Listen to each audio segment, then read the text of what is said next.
El día en que el mundo contuvo la respiración.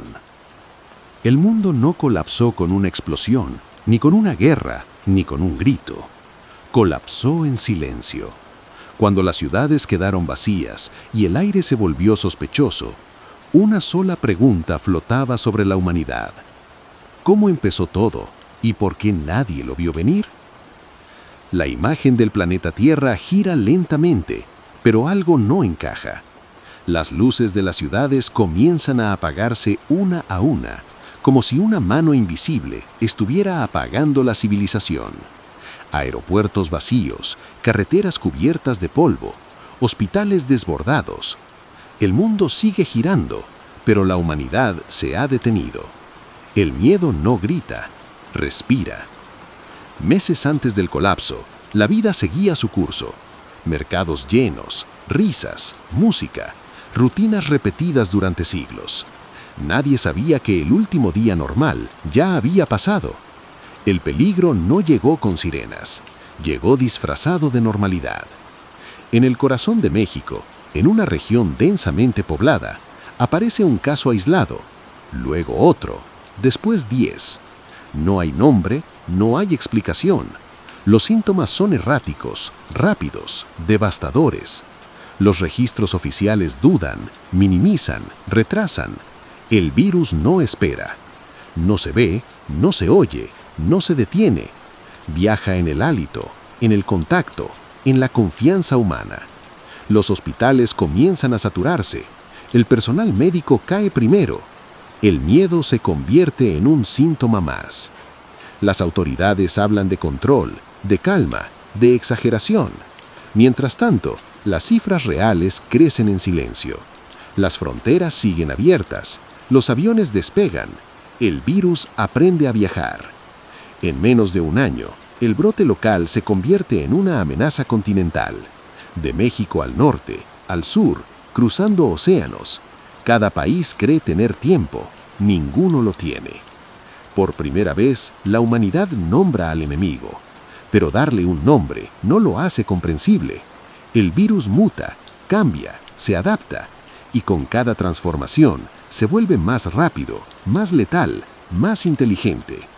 Cuando el mundo finalmente acepta que enfrenta una pandemia global, ya es demasiado tarde, porque lo que nadie sabía es que esto solo fue la primera fase, y lo peor, aún no había despertado. Cuando el miedo cruzó las fronteras. La primera noche de confinamiento global no fue silenciosa, fue densa. Las ciudades apagaron sus luces como si el planeta estuviera de luto. En millones de hogares, las personas dejaron de dormir al mismo tiempo, sintiendo que algo invisible caminaba afuera, respirando con ellos. Puertas cerradas, ventanas selladas, familias separadas por muros delgados. El hogar, antes refugio, ahora se convierte en una jaula. Nadie sabe si el peligro está afuera o ya entró. El virus no ataca como se esperaba. No siempre da señales. Puede tardar días, a veces semanas. Las personas parecen sanas hasta que caen. Y cuando caen, es demasiado rápido. El cuerpo se apaga como una máquina sin energía. Los hospitales dejan de ser lugares de curación y se convierten en trincheras. Pasillos llenos, camas improvisadas, miradas vacías. El personal médico trabaja sabiendo que cada turno puede ser el último. Los sistemas fallan, la comida escasea, las ciudades entran en pánico. No hay saqueos al principio, solo silencio. Un silencio que grita que la civilización es más frágil de lo que creía. En laboratorios improvisados, científicos descubren algo aterrador. El virus ya no es uno solo, ha mutado. Existen variantes, algunas más lentas, otras imparables. El enemigo aprende del miedo humano. Las noticias ya no hablan de cifras, hablan de nombres, de ciudades enteras borradas del mapa social, de regiones donde el silencio dura días porque ya no queda nadie para hablar. El mundo vuelve la mirada al punto de origen. México ya no es solo un país, es un recuerdo constante de cómo empezó el fin. Pero lo más inquietante es esto: lo que surgió ahí ya no se parece a lo que es ahora. La humanidad cree haber entendido al virus hasta que surge una verdad devastadora. La pandemia no busca solo sobrevivir, busca dominar. La teoría que nadie quiso escuchar. En medio del colapso global, surge una pregunta que nadie se atreve a formular en voz alta. No es cuándo terminará la pandemia, ni cuántos morirán. Es otra, mucho más peligrosa. ¿Y si esto no fue un error? Los datos comienzan a revelar algo inquietante. Las mutaciones no son caóticas, siguen patrones. El virus se adapta con una velocidad que desafía todo conocimiento previo. Aparecen registros olvidados, informes sellados décadas atrás, experimentos abandonados, investigaciones suspendidas sin explicación. El pasado comienza a respirar de nuevo. Años antes del brote inicial, se documentaron pruebas con agentes biológicos experimentales. Nada concluyente, nada público, todo negado. Ahora las piezas encajan con una precisión aterradora. El virus no solo muta para sobrevivir, cambia su comportamiento según el entorno, aprende del miedo humano y lo utiliza como combustible. Los países dejan de cooperar. Cada nación guarda sus datos. El enemigo es global, pero la respuesta se fragmenta. El virus parece reaccionar a la tecnología, a la actividad humana. No ataca al azar, ataca donde más duele. La humanidad ya no teme solo contagiarse, teme haber despertado algo que no entiende, algo que tal vez nunca fue solo un virus. Y entonces aparece una mutación que no ataca el cuerpo, sino la mente. El virus que aprendió a pensar. Al principio, nadie lo nota. No hay fiebre, solo insomnio, miradas perdidas, reacciones lentas. El miedo deja de ser consecuencia, se convierte en parte del contagio.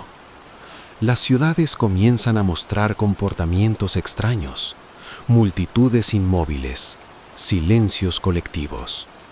Los gobiernos ya no buscan salvar cuerpos, sino contener mentes. Registros médicos revelan recuerdos alterados, identidades fragmentadas, conciencias reescritas.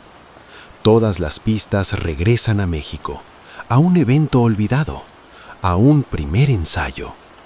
El virus se anticipa, cambia cuando es observado, aprende cuando es estudiado. La humanidad enfrenta una posibilidad impensable.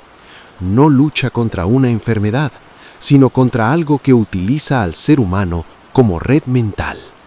Y entonces se descubre algo peor. Algunos infectados no están perdiendo el control, están obedeciendo.